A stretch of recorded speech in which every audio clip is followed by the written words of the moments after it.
This week on Quadriga, Egypt legitimizing the coup. Egyptians have been called upon to vote yet again on a new constitution, 6 months after the ousting of Islamist President Mohammed Morsi. The draft contains less Islam and more civil rights, but also gives more power to the army. There have been clashes in the streets. Once in power, but now repressed, the Muslim Brotherhood have called for a boycott to the referendum. If approved, will the new constitution bring more democracy or cement the control of the military? Your host this week, Ali Aslan. Hello and welcome to Quadriga. Egypt is once again going through a very critical time in its history, and millions of Egyptians have been patiently waiting in line to cast their vote pro or contra the new constitution, which is set to govern the country for the next few years. So what does the new constitution entail, and where will it lead the country? That's what I want to talk about on today's show, together with 3 experts who've been following events in Egypt very closely. Welcome to Ahmed Badawi, a native from Egypt, who is the co-executive director of Transform, a Berlin-based organization that specializes in conflict resolution and political development. Throughout the 1990s, he's reported from Egypt as a print and TV journalist. Asiem Difraoui is an award-winning journalist and political scientist who's currently a senior fellow at the Berlin-based Institute for Media and Communication Policy. He has just published a very timely and insightful book titled A New Egypt? And Tom Güller is a seasoned journalist who in the past has contributed to the BBC, the German public broadcaster ARD, and the Egyptian monthly Egypt Today. He now works as a freelance journalist and political analyst, specializing in the Middle East with an emphasis on Egypt. Welcome to the show, gentlemen. Asiem Difraoui, this constitution that millions of Egyptians have been voting for in the past few days. Let's look at the numbers before we get into the nuts and bolts of what this constitution really includes and entails. Let's look at the numbers that the government, first and foremost, has put out. They're saying that 95% of Egyptians have voted in favor of the new constitution, with an approximately 55% turnout. There are other sources, particularly from the Egyptian media, who are saying the turnout has been way below 50%. What do you make of these numbers?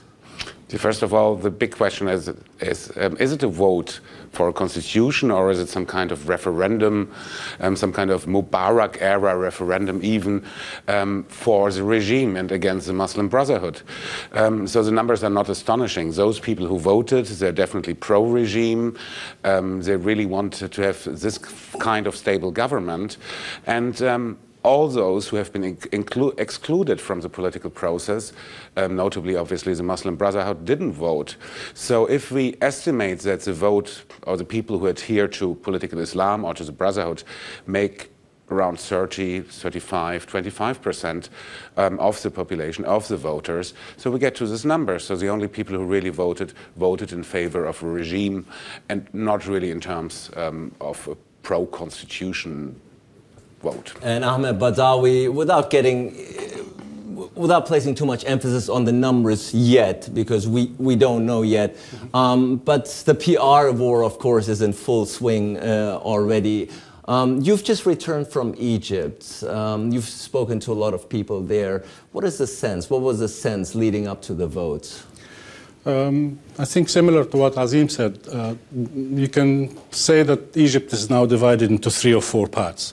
There's about 60% or so, they are in favor of stability. And for them, the army is going to bring this stability to the country. There may be 30% who are supporting the Islamists. They are disenfranchised now. The leaders of the Islamists, as you know, are all being put in prison. They are not likely to go and vote, and they view this whole process, they view the regime as an illegitimate regime. And then there is a third part, a small minority. They are the ones who are against both the Muslim Brothers and against the army and the old authoritarian Egyptian state. Most of those people are also not likely to vote, and they are under a lot of pressure now, and they are being discredited by the media. But I think if there is any hope in Egypt at all, it will be with these 10%. And Tom Güller, before I come back to Ahmed Badawi, asking you who are these people in particular. You're saying there are three groups, and we know the pro-MB group, the pro-Muslim Brotherhood, the pro-military group. So whom are you talking about when you say who's the third group? The third group is a mixture of young revolutionaries, the ones who initially came to Tahrir on the 25th of January in 2011. Some of them are so-called the new middle class, young, active, dynamic, open to the world, exposed to what is happening outside Egypt. And they are the ones who say, why can't we have a transportation system like the transportation system in Germany? Why can't we have the same freedoms that the Americans are enjoying? These are the ones that are being squeezed now between these two authoritarian forces that are fighting with each other, whether it's the army or the Muslim Brothers. It was a very good term for those people, which was coined by the events, by the mass demonstrations on Tahrir for Sisi and in Medinat Nasri for the Muslim Brotherhood. So a lot of those people called themselves the third square, which they didn't want to be associated with any of the others. And they really feel somehow squeezed between pest and cholera, if we could say. So. However, I think we should not forget the real masses in Egypt that are poor. I mean, 40% of Egyptians are poor, and many live in those ashwayats. Those are not really housings, and they simply never could afford to go to any elections in the past or to any polls. I mean, I know voices from Cairo. I know people who say, I simply cannot afford the trip to the next polling station because I have to take care of my family. And those never turned out in the past. And they are still a vast number of the population. When we consider whether it is true or not that the turnout is about 50%, this would be actually a similar turnout like in Western democracies. Maybe it's lower than 50%. We still should consider that very many Egyptians really have other concerns but to vote again because they actually also were a bit overburdened in the past 6 to 13 months with so many elections going on. Indeed, a lot of events have been taking place and developments in Egypt in the past. Yeah, Asiem, let's talk about the process, though, leading up to this vote once more. A lot of people are saying this wasn't really a very open process, rather marred by intimidation tactics. People who were openly against this new constitution, who campaigned openly against this constitution, were intimidated and even incarcerated by security officials. So can we really talk about a free and fair vote here? What's very interesting is that it's a quite good constitution. It's good paper. Yeah, but interestingly enough, so this constitution obviously gives the military quite a role in politics, but apparently it's only a transitional period for about 8 years. But on the other hand, the constitution for the first time integrates demands of minorities. The Nubians find their place in there.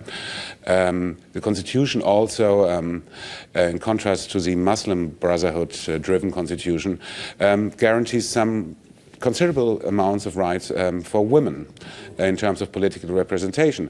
Now we find a fairly well-written constitution, a fairly open constitution, being voted for, being adopted by totally undemocratical means. So we do have a good constitution which could guarantee some democracy for Egypt, but it's adopted in a totally undemocratic way where especially not only Muslim Brotherhoods, but also like really Egyptian revolutionaries who started the transformation process in Egypt through the demonstration at Tahrir Square in 2011 have been arrested. So a democratic constitution adopted with totally undemocratic means. How will this work, and what does it say for the future of Egypt? That's quite concerning. And we'll see how democratic it really is at the end of the day, particularly with the special rights that the military has opted to retain. But Ahmed Badawi, I want to ask more about how we got into this mess, if you will, in the first place, or why people are voting once more in Egypt before, because it was the military that got rid of Morsi. And many people are saying the army is using this constitution to legitimize the removal of Morsi back in July through this referendum. Would you agree with this assessment? Yes, the army got rid of Morsi, and we shouldn't forget that also the army played a big role in getting rid of Mubarak. The Egyptians so far have gone to 3 constitutional referendums, 3 elections. One, going back to your question, what got us into this mess in the first place? Of course, a lot of factors. Some of them are very deep, structural, inherent in the makeup of Egyptian society, and some of them are more political. And I guess if we compare the transition in Egypt to the transition in Tunisia, immediately we will see that one major reason why we are in this mess in the first place is the faulty design of the transition process, the sequence by which the transition was thought to happen, and the pace, the speed by which the Egyptians wanted to complete their transition. Just for example, in 3 years, as I said, we had 3 different constitutional drafts, attempts at writing new constitutions, and now we are at the end of the 3rd year, and the country is almost on the brink of a civil war. Whereas in Tunisia, in the last 3 years, they took the time to really build a consensus on a constitution that reflects the balance of social forces in Tunisia. They went through many rounds of dialogue, and now, after 3 years, they are at exactly the same point where the Egyptians are. What the difference is, one can say that Tunisia is really going through a credible, effective, and until now successful transitional process, whereas the Egyptians are back to square one. But we could even say that the Tunisians wanted to avoid the Egyptian example. I mean, political Islam in Tunisia is much more open-minded than it was in Egypt, and they have been seeing what happened in Egypt and also been acting in a more responsible way. You just talked about Egyptian society. One of my major concerns is indeed political culture in Egypt, yes, and the political culture of politicians who are not interested in consensus building. It would be very easy to do some consensus building in Egypt about basic issues like economic development, fight against illiteracy, and so on. Nobody worked on those issues for 3 years, and it's just like bickering for power. So the Tunisian politicians seem to be much more responsible than the people actually in Egypt in power. And I'm talking about all political fractions, whether they're Muslim Brothers, Salafists, or liberals in brackets.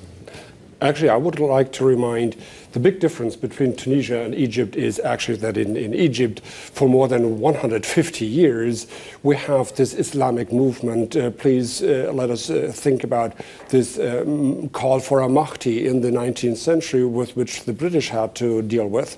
And this never got away. So Egypt actually, the Egyptian society had to deal with the ideas, what the Muslim Brotherhood represents today. For more than 150 years, Tunisia didn't. And that's a big difference, I think.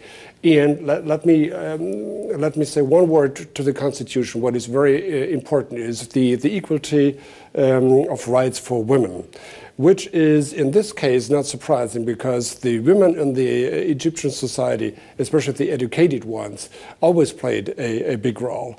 I remember, for example, Egyptian female ambassadors to foreign countries at a time when there was not a single German female ambassador elsewhere.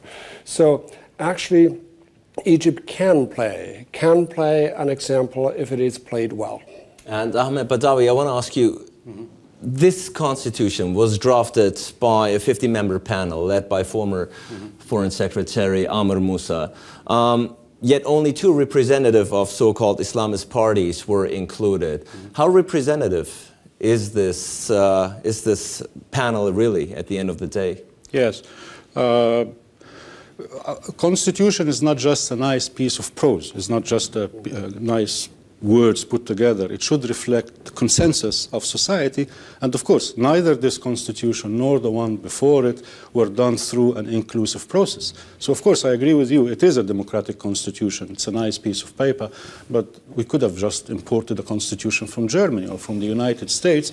It did not reflect the capacity of society to discuss and agree on the divisive issues that they need to agree on in the post or supposedly post-authoritarian era.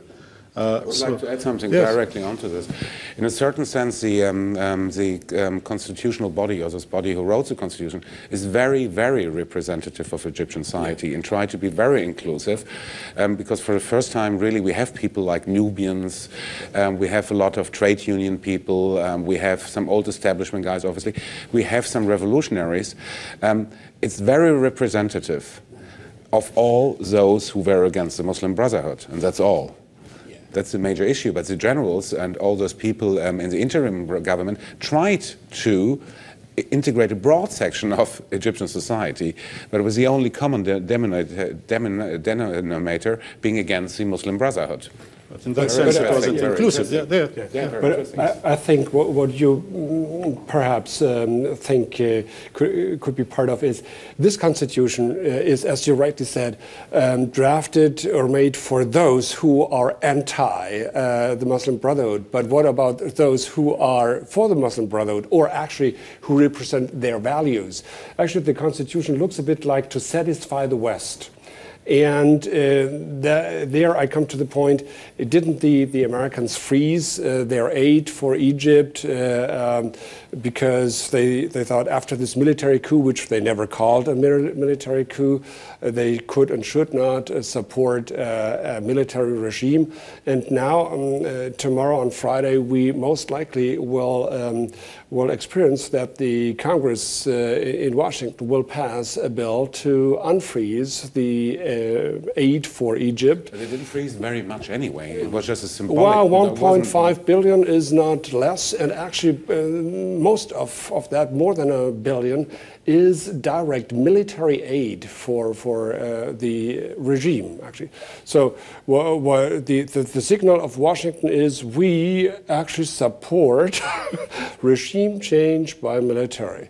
Is that what we want? I mean, if we can, I really would like to go into that discussion if this is in the interest of the West. And we will look at the reaction, indeed, on the part of the so-called Western world and the United States in a little bit. But since it's been mentioned, we've already mentioned a few aspects of this constitution. Let's look at the nuts and bolts. As you said, the equality of men and women is guaranteed, as well as freedom of belief. That should be good news to the Coptic Christians. Again, freedom of belief. Yesterday I spoke to a member of the party of the Prime Minister. Freedom of belief is guaranteed for the so-called people of the book, which means the three major monotheistic religions. It's not guaranteed, for example, for Buddhists and Hindus and so on. So there's a lot of big question marks. You know, it's just like... So we can't really talk about freedom of religion, for example. We can talk about some integration of the Coptic community, but it's not. And the other aspect is the detailed definition of the principles of the Sharia have now been removed. Islam is still the official state religion, but now the principles of Sharia, the detailed definition has been removed, and perhaps more importantly, parties can no longer be formed on the basis of religion. Clearly a move to keep the Muslim Brotherhood or the Salafist al-Nur out. This is not practical, and it's not implementable, and even as I say, it's not even new. It's not even new, and it hasn't worked before. So I don't see why it's going to work in the future. Again, what I'd like to emphasize, even if it is the best constitution in the world, there is a big inherent problem in Egypt: is that there is no respect for the law. So it can be the best constitution in the world, but the question is, will it ever be implemented? Will it result in laws that would respect the spirit of the constitution? And even if these laws are written down, will there be an efficient professional police force that would actually implement and enforce these laws and not be the first to break these laws themselves? That's the big problem in Egypt. There has been a culture, for so many historical reasons, there has developed a culture of total disregard for any regulation, not just laws coming from the state. You go to a hospital, you drive your car in the street, you go into a government agency. In none of these places in Egypt you find any standardization of behavior. There's simply chaos, anarchy on the social level. So we can have the best constitution in the world, but the question is, will it be implementable? Well, the one aspect which I think surely will be implemented is the one that the military budget will still remain beyond scrutiny by the civil society, and the military reserves itself the right to pick the defense minister for the next 4 years. What do you make of this? Actually, I mean, we all have heard this before, and there's a lot of truth in it. If this constitution will be accepted by whatever majority, the defense minister, Abdel Fattah al-Sisi, will take this as a yes for his bid for presidency. We will see him run for presidency within the next 6 months, I guess. And he might become someone like, or he would like to become, let it put it better this way, like Gamal Abdel Nasser. There are many voices in Egypt now that refer to that time before the 1970s, to this dictatorial president Gamal Abdel Nasser, and I can see a tendency towards that. Because many Egyptians, yes, they want back stability. Egypt is not a country that is used to assaults, to terrorist attacks. Egypt is not Iraq. This society is still shocked by what happened after the ousting of Mubarak. However, as you say, it is a society that is used to chaos and individual behavior. The problem is how can you control them, or how can you form them in any kind of society that will act in a Western way? And Asiem and Difraoui, once, if and when this constitution is adopted, and it seems very likely that it will be, it ought to give way to parliamentary and presidential elections. And the name has already been mentioned here, General al-Sissi. He says if the people want it, if the people, by popular demand, if you will, he would be willing to stand for election. It's a rather predictable move, isn't it? It is in some ways, but let me play the devil's advocate. What's the alternative to the military? The military is the only functioning institution of the state at this stage. It's maybe the only institution, and that's why a lot of Egyptians support the military without really liking them.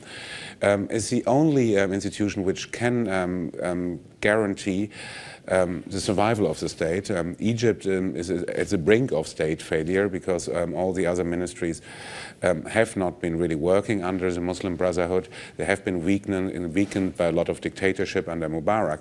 So what if the army wouldn't be there for a transitional period? So I can understand some Egyptians who support, at least for some time, the military. The other thing is, at the same time, even though a lot of Egyptians support the military at this stage, the military won't be able to govern the country alone. And they have tried in the last 3 years. They have been in the first line of responsibility. If they really do that, I mean, Sisi would have to resign from the military, but if the military is really running the country, they would expose themselves to major risks. The next revolution in Egypt might not be a political revolution, it might be really a bread revolution. And if the army at this moment is in power and breaks down by itself, then the whole country goes down with it. And barring any unforeseen circumstances, it seems rather certain and likely that General al-Sisi will stand for election as the new and next president of Egypt. Time for us to take a look at the man who is General al-Sisi. Let's have a look. The 59-year-old Abdel Fattah al-Sisi has had a meteoric rise to power. The former defense minister has been heading the government since the military coup he led toppled the Morsi government last summer in the wake of massive protests. When Egypt's presidential elections take place next April, al-Sisi could well be a candidate. He's said that he will run if the people demand it, and if the army gives him a mandate. Many Egyptians, weary of continuous protest and strife, see him as someone who can stabilize and protect the country. But the general's politics remain somewhat mysterious. Though considered religious, he's also seen as a nationalist who admires the iconic president Jamal Abdel Nasser, a secular leader who instigated many leftist reforms in the 60s. After decades of military rule in Egypt, will Abdel Fattah al-Sisi be the next general in its presidential palace? Well, Ahmed Badawi, al-Sisi, as we saw, the next strong man in Egypt. It's ironic, isn't it? Used to be Tantawi, General Tantawi. Morsi got rid of him, installed al-Sisi, who basically turned out to be the one deposing him for good. What do you expect of him? What do you expect of al-Sisi? I hope that he doesn't run for the presidency, but I'm almost certain that he would. And I'm almost certain that if he does, most Egyptians would vote for him. They actually want him to be a president. I tend to agree from the perspective of many Egyptians. It seems that there's actually no alternative but the army. But then I also agree with Asiem that that would be a very serious strategic mistake. Right now, there is a majority of the people who are supporting al-Sisi, supporting the army. They're not doing this. They're not giving the army a blank check. They want things in return. They want stability, they want welfare, they want a better organized society, they want development and progress. Not the army, not al-Sisi, no one in Egypt, no one in the world can promise and deliver these things in Egypt now. The problems are so deep and they have been accumulating since the 1950s. The real danger is that with the failure of the new government, if it is headed by al-Sisi and the army, this failure and the perception of the people that it hasn't delivered, if the army breaks, that's it. There is absolutely no other force that can keep this country together. The Muslim Brotherhood are demonized. They are the only other force that could have done that. Now they are out of the game. If the army fails, then I hate to think what will become of Egypt. Actually, I agree and disagree with both of you in this respect, that when you said there is probably no alternative. This is this old trap, if I may say so. We also in the West always thought, when we talked about Mubarak, we didn't like him, but we thought there is no alternative. And the Egyptian people showed us there are alternatives. And if I may argue from a Western perspective, if the West had accepted so far this military coup, which I always blame and say this is wrong to support this, because whether we like it or not, Morsi was the first freely elected and democratically elected president, and he was ousted by a coup d'etat. This should not be tolerated, because if we continue to tolerate it, for example, if we continue to tolerate that Egypt would elect for a president who is a general, we kind of would send signals into the entire world. This would be a precedent case. An example. I can't let this stand at all. I really can't let this stand at all. Okay. Obviously, there was a huge degree of military intervention in the ouster of Morsi. At the same time, Morsi erected a dictatorship of a minority. I mean, he had 25% of the Egyptian people maybe behind it. Clearly, 60 to 70 people couldn't deal with this Muslim Brotherhood regime anymore. And transition periods are difficult. Morsi had been offered a lot of choices to create a national unity government and so on and so on. He was a democratically elected dictator. And again, now we might have a dictatorship of a majority against a minority, which is not very good either. But the Egyptians really didn't want to continue with Mohammed Morsi, and that's what makes all this matter so ambiguous. And there's another point in terms of the military. I'm not advocating a military government. I'm saying the contrary. I'm saying if the army as an institution breaks, then, as our colleague said, we don't know where this country is going to go. We don't realize it. There are whole areas of Egypt out of government control. The most obvious is obviously northern Sinai, where there's only the army. But if you go to central Egypt, there's nearly no resemblance of statehood anymore. Police stations every 80 kilometers, but no really, if a Copt is persecuted in central Egypt, until the police comes, you might be able to wait for 2 days. The only functioning institution might be a couple of schools. Hospitals really don't function. So the army is really the only institution at this stage who can give some cohesion to the country. Not by running it openly, but at least by stabilizing it to a certain degree. And that's very unfortunate, but that's, I believe, how it is. With all due respect, and I don't want to insult you, but this argumentation for me is too simple. Because we had this in the past, too often, that there is no alternative to. And also, I disagree with that you say, yes, the majority wanted to get rid of Morsi. Yes, we had this. We had those masses, and this is what the military is referring to. On the other hand, nobody says that we had a huge amount of death since then, and that the military acted extremely brutally against the Muslim Brotherhood, and also during this 2 days elections, we had 11 dead people. I mean, no country in the world would accept this. I mean, if we want to help Egypt to go through a democratic transition or come to a democratic track, on that track, we also must to make clear that this is unacceptable, that this is not what we support, and especially if it comes to the US aid. Please let me finish this point. If the US again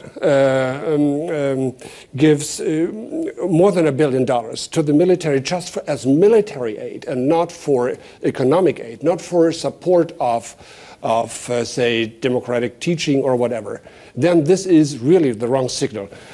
Shall the Europeans then be the only ones who pay for development aid or what?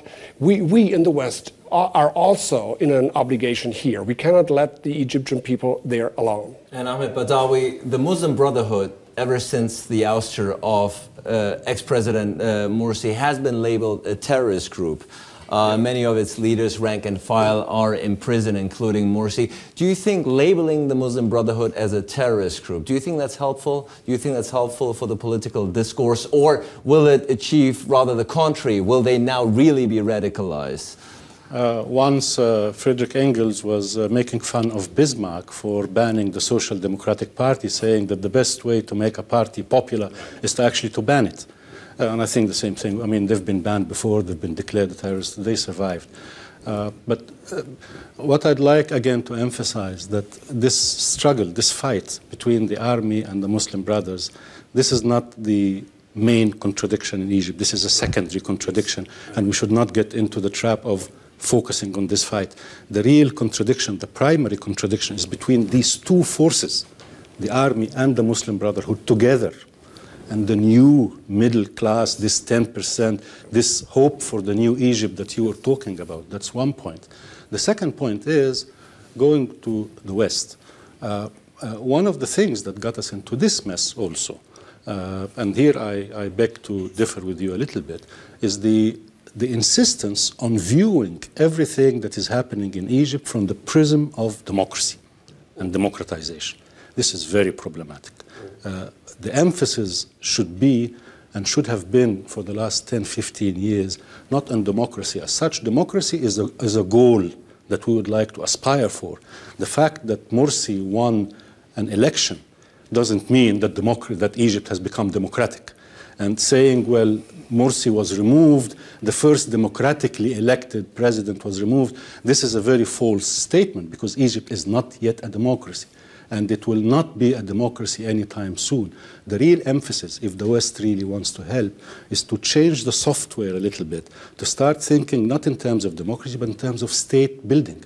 Egypt is a state that is failing.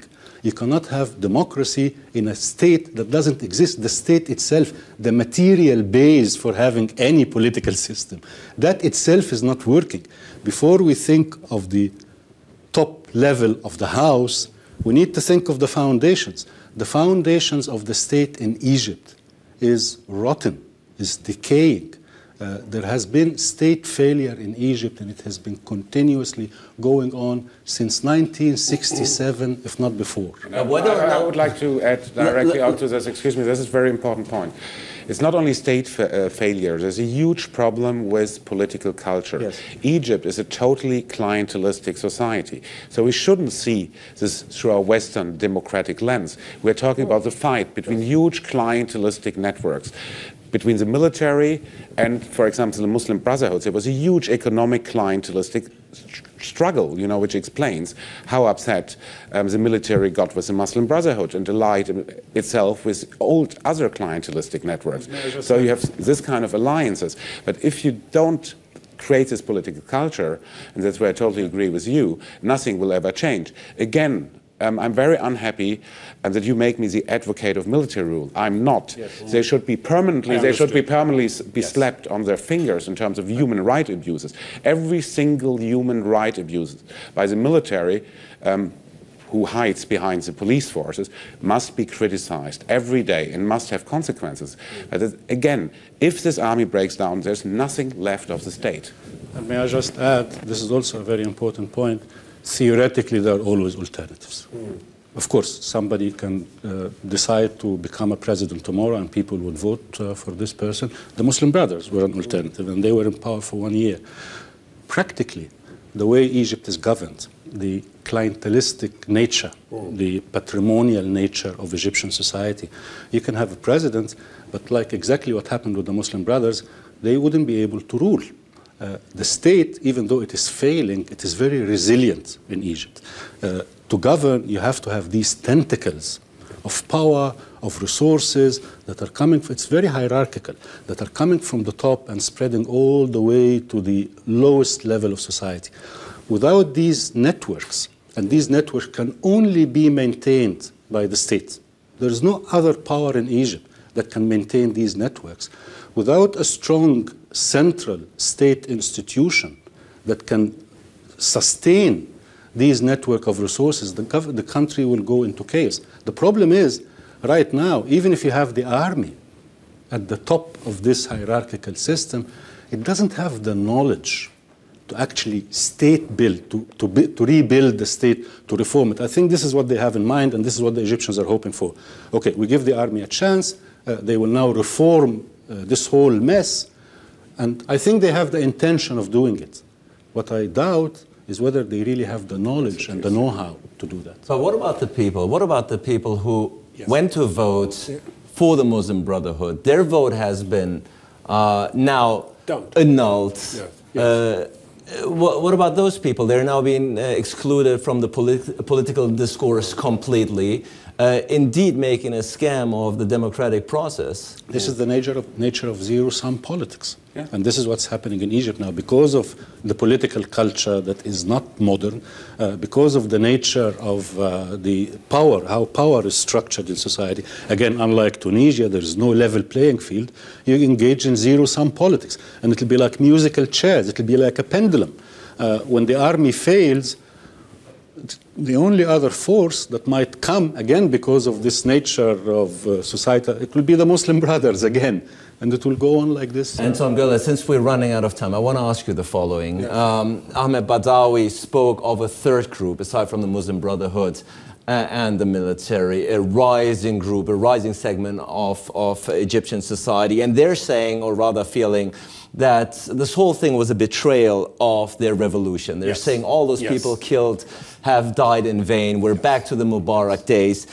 Is there a sense that the revolution is unfinished business? Yes, correct. This is actually what I wanted to jump on. I don't claim that I know what's right or wrong in Egypt, but I see, as you also see, those young people who went to the the Tahrir place. And yes, they feel betrayed by both sides. They don't want both sides. Yeah. We agree that this is the case, I think, and this is why we need to listen. Also, we, the West, needs to listen to those youngsters or to those who are this driving force, who say, we want a new Egypt, a totally new one. We don't want that the West again backs this military regime or a general elected as a so-called president, who he won't be. So actually, this is what I miss. I miss that we support those who need to go to the Tahrir place probably again. And then I would like to be part of them. Will we see another revolution in Egypt, Asiem? I think it's a continuous progress. I think political culture also has changed. The fear factor is gone among many people. They put high hopes in the military, but if the military doesn't deliver or the current government doesn't deliver, they will go back to the streets.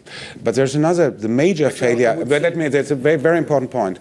What you just said, the military has limited capacities, and one of its major failures so far, and the best proof for its limited capacities, is the incapacity to integrate some Muslim brother fractions into the political process. Because there are hundreds and hundreds of thousands of fairly moderate Muslim brothers who were very unhappy with the Morsi regime. And the military and the current regime didn't even manage to encourage them to form some alternative political parties. And that's a huge failure, because a huge portion of Egyptian society is disenfranchised. Very quickly, Ahmed Badawi, what are we going to see next? Well, it's not over. This will continue for a while, and I would put all my resources on these young people. Yes. After 10 years, after 15 years, they are the ones who are going to govern. So we better prepare them from now for this. Yes. Well, there's a growing sentiment, as we said, among a growing segment in Egypt that is considering this process an unfinished business. So, enough reason for us to continue to monitor Egypt very closely in the next few weeks, months ahead. I want to thank my guests for a very spirited and controversial discussion. I want to thank you out there for tuning in. Looking forward to seeing you again next week for a new edition of Quadriga.